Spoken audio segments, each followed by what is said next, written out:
Coming to the stage next, welcome Kevin Webb.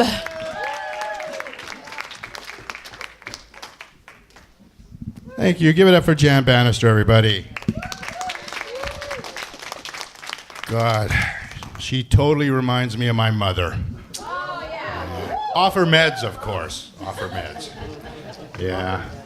I come from a fairly close family. We're usually always within arm's reach of each other. Pretty close. Yeah, I'm the oldest of, I have a younger brother and a younger sister. And today I am lucky if I get to see them, once or twice a year. Of course, back then that would have suited me just fine, Yeah, dreams really do come true. But I remember as a kid, my dad was trying to explain the birds and the bees to me. And my first thought on that was, holy shit! You mean they actually fuck each other? The hell are those kids gonna look like? Because when I was younger, things like gay, lesbian, bisexual, they were not an issue. Boys had a bird, girls a tootie. Gender equality meant having the same amount of boys as girls, and everybody was happy. It wasn't even until I heard my mom say how good it felt to flip some guy the bird that I even began to wonder about that shit. I always knew my mom had balls, but Jesus Christ, man. But it was a lot of fun growing up, a lot of fun. I really loved the great TV that we had back then. It was huge. But a lot of good shows on, shows like Star Trek, The Twilight Zone, $6 Million Man. Yeah, sure, today's TV has a lot of special effects in it, and they do use technology to catch the criminals, but nobody is fucking bionic anymore. Imagine the body parts this guy would have today. Yeah, he could run 100 miles an hour while jumping over a house and kicking Bigfoot's ass. Not like TV today where they catch the killers like they're gathering fucking Pokemon, Oh, there you are, thank God. But we all get to that age where we start to realize that things that happen on TV aren't real, Like the very first time I ever strapped on ice skates and hit the ice, and the Hockey Night in Canada theme song did not instantly start playing. It was a big disappointment. Or the first time I ever got into a fight, I knew I was in trouble when I couldn't knock the guy out, Hi-ya! Oh, by the way, punches do not sound like at least his didn't anyways. And the first time I ever accidentally knocked my brother off the roof, that was not in slow motion, and he did not make that sound all the way down. Yeah, I guess he shouldn't have bragged so much about being bionic, huh? Speaking of shit that's not real, my 12-year-old son the other day wanted me to buy him a $20 Google card so he could buy some more coins on his favorite video game. He says, Dad, you get like 100 coins for $1. I said, I don't give a crap how many coins you get. That exchange rate is bullshit. But that's what kids want to do today, spend their money on nothing, Even my older son spends a lot of money on weapons for his Xbox games. And what are these guys going to do when they get older and they want to take a loan out somewhere? Are they going to go to the bank and go, I have like $30,000 worth of property and weapons on Zelda and about $5,000 worth of apps on my phone? You're approved.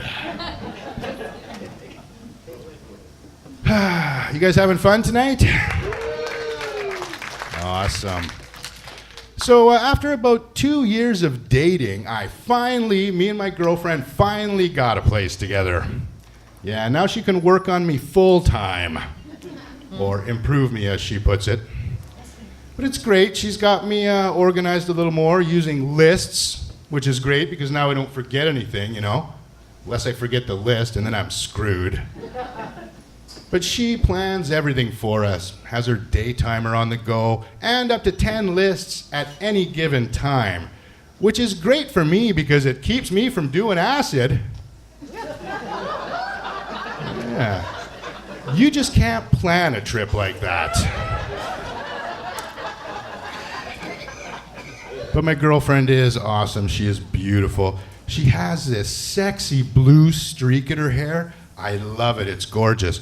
But thanks to shows like airport security and border security, every time I look at her head now, I think, positive for cocaine.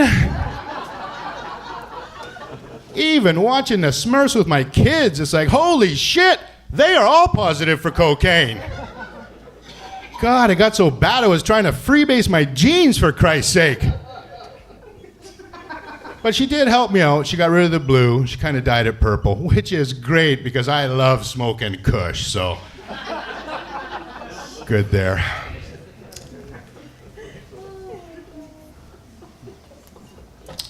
So I'm a guy, and I love to eat. I love food. A few things I'm thankful for when it comes to food.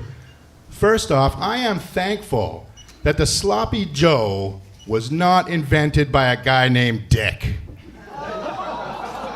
Yeah, I don't care how good it is, I ain't eating a sloppy dick. Thank you.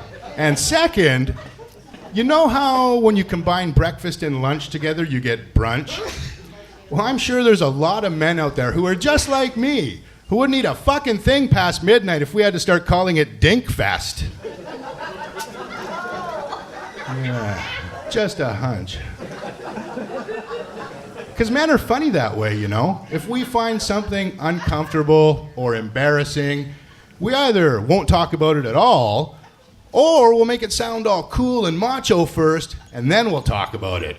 Like ladies, who do you think comes up with all these different names for your lady parts? Men. And why? Because we are just too uncomfortable to call it by its real name. Yeah, like a vagina and breast. Sounds like a blue plate special somewhere, and one of them might be a side dish. Yeah, so we give it cool names to make it more man-friendly. But that's okay, because we even do it to ourselves. I mean, how masculine does penis sound? Yeah, sounds like a squeaky toy for your dog, huh? Get the penis, boy. So we give it names like Thunderbolt, or my heat-seeking love missile, or even Boomstick.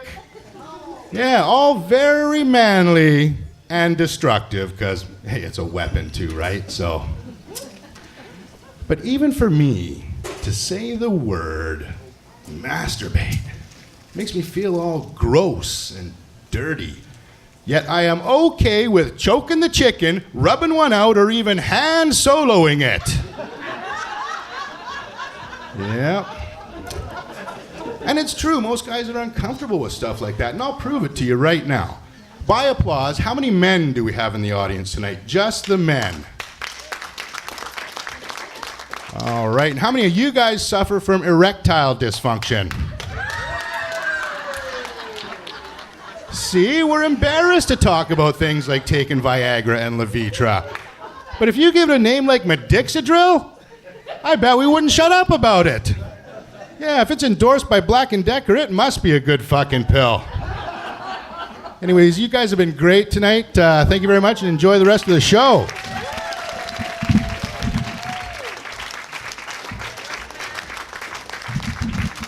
Give it up for Kevin